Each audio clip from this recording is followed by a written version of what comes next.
अस्सलामुअलैकुम। तो कैसे हैं आप सब। आज हम बनाएंगे मज़ेदार सा ज़बरदस्त सा बटर आलमंड टी केक, जो बनाना बहुत ही आसान है और ये बहुत ही मज़े का बनेगा। तो आपने वीडियो को लास्ट तक देखना है, कोई भी स्टेप मिस नहीं करना। और अगर अभी तक आपने मेरे चैनल को सब्सक्राइब नहीं किया तो मेरे चैनल को सब्सक्राइब कर दे। तो चलें स्टार्ट करते हैं। बिस्मिल्लाहिर्रहमानिर्रहीम। सबसे पहले हमें चाहिए कोई सा भी केक मोल्ड। इसको ऑयल या बटर से अच्छी तरह से हम ग्रीस कर लेंगे ताकि इसे डीमोल्ड करना आसान हो जाए। इसके बाद हमें चाहिए मैदा 1 कप, इसे मैंने छान के रख लिया था। और इसके बाद हम ऐड कर देंगे इसमें बेकिंग पाउडर 1 टीस्पून ऐड कर देंगे। और इसके बाद जो है हम इसमें ऐड कर देंगे क्रश किए हुए बादाम 1/2 कप, क्योंकि हम आलमंड टी केक बना रहे हैं तो इसमें बादाम तो ज़रूर ऐड करेंगे। इसके बाद अच्छा सा मिक्स करके इसे हम साइड पे रख देंगे। यहाँ पर हमें चाहिए मक्खन 1/2 कप के बराबर हमें चाहिए। रूम टेम्परेचर, हमेशा की तरह बेकिंग के लिए रूम टेम्परेचर चीज़ें ही यूज़ किया करें। और इसके बाद जो है हम यहाँ पर पाउडर शुगर ऐड कर देंगे, यानी कि पिसी हुई चीनी 1 कप। पहले बीटर चलाए बगैर इसे हम अच्छा सा मक्खन में मिक्स कर लेंगे और इसके बाद बीटर चला देंगे, क्योंकि अगर हम डायरेक्ट बीटर चलाएँगे तो चीनी जो है वो उड़ना शुरू हो जाएगी और सारी जगह पर ये गिरना शुरू हो जाएगी।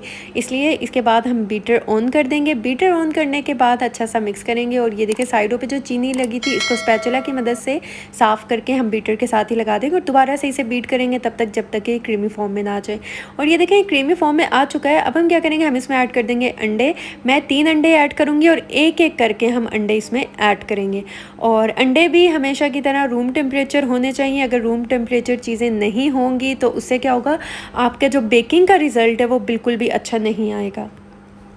इसलिए हमेशा की तरह बेकिंग के लिए रूम टेम्परेचर चीज़ें यूज़ करें। और ये देखिए 2 अंडे मैंने ऐड कर दिए थे।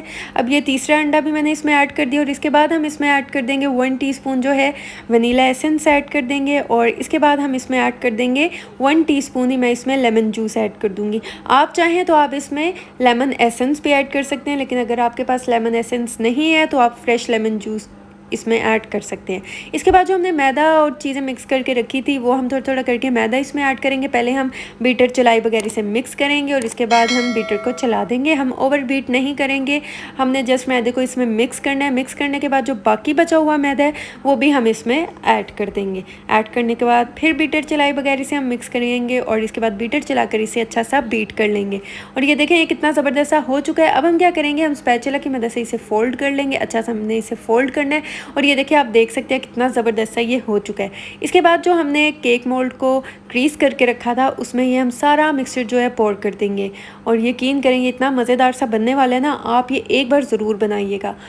अब हम इसे एक बार टैप टैप कर लेंगे ताकि इसमें से एयर बबल्स निकल जाएं। और अगर अभी तक आपने मेरे चैनल को सब्सक्राइब नहीं किया तो मेरे चैनल को सब्सक्राइब कर दे, वीडियोस को लाइक कर दे और साथ में लगे बेल आइकन के बटन को ज़रूर प्रेस कर दे ताकि आपको मेरी हर आने वाली न्यू वीडियो का नोटिफिकेशन सबसे पहले मिल सके। और अब मैं इसे ओवन में बेक कर दूँगी। 180 डिग्री पर मैंने 15 मिनट के लिए इसे प्री हीट कर लिया था और 20 से 25 मिनट के लिए बेक कर लूँगी। और ये देखें 25 मिनट हो चुके हैं, कितना ज़बरदस्त सा केक जो है बेक हो चुका है। अब हम क्या करेंगे, हम इसे अभी ऐसे ही पड़ा रहने देंगे ताकि ये अच्छा सा ठंडा हो जाए।